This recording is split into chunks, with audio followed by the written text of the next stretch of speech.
श्री भागवत जी के द्वादश स्कंध के 10वें अध्याय में भगवान शंकर जी मार्कंडेय जी से कहते हैं, वरम वृषणीव नः कामम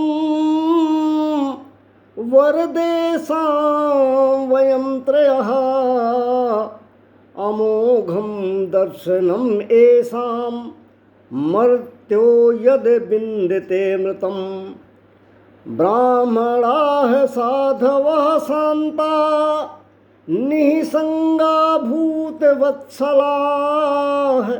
एकान्त भक्ता असमासु निर्वैराः समदर्शिनः। भगवान भोलेनाथ मार्कंडेय जी से कहते हैं कि हे मार्कंडेय जी, ब्रह्मा विष्णु और मैं तीनों ही देवता वरदाताओं के स्वामी हैं। हम तीनों का दर्शन कभी व्यर्थ नहीं जाता। हम लोगों से ही मरणशील मनुष्य भी अमरत्व की प्राप्ति कर लेता है। इसलिए तुम्हारी जो इच्छा हो वही वर मुझसे मांग लो।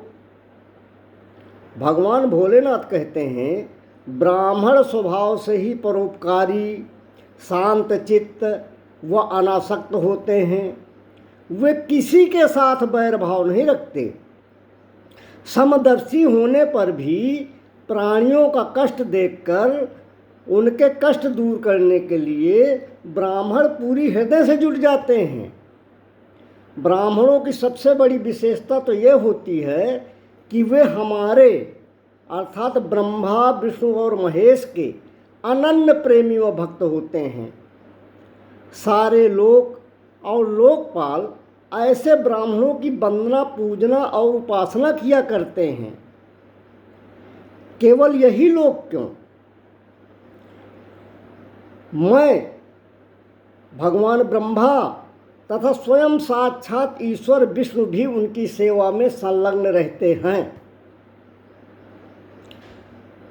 भगवान ने जब जब धरती में अवतार धारण किया, भगवान कृष्ण के रूप में आए, भगवान राम के रूप में आए, उन्होंने ब्राह्मणों की अथक सेवा की। उन्होंने ब्राह्मणों को प्रसन्न किया, ब्राह्मणों का कभी अनादर नहीं किया। समाज में ईश्वर ने यह संदेश देने का काम किया है कि जो ब्राह्मण शांत चित्त, अनासक्त और समदर्शी होते हैं, उनसे बैर भाव नहीं रखना चाहिए।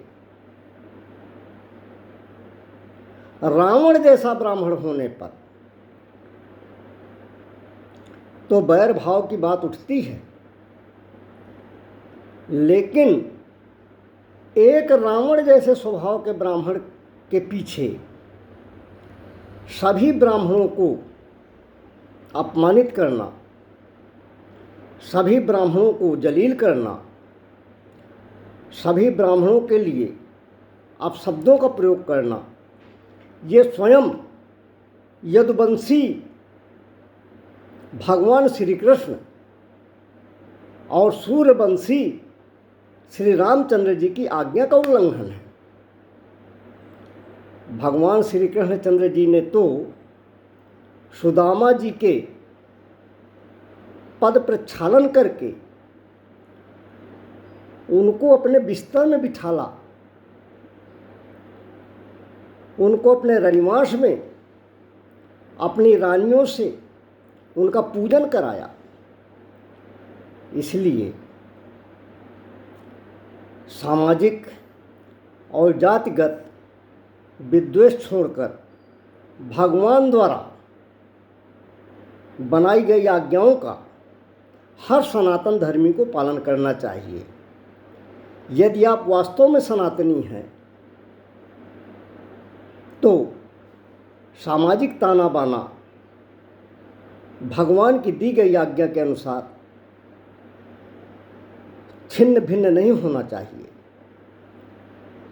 जय श्री राधे कृष्ण, जय श्री सीताराम।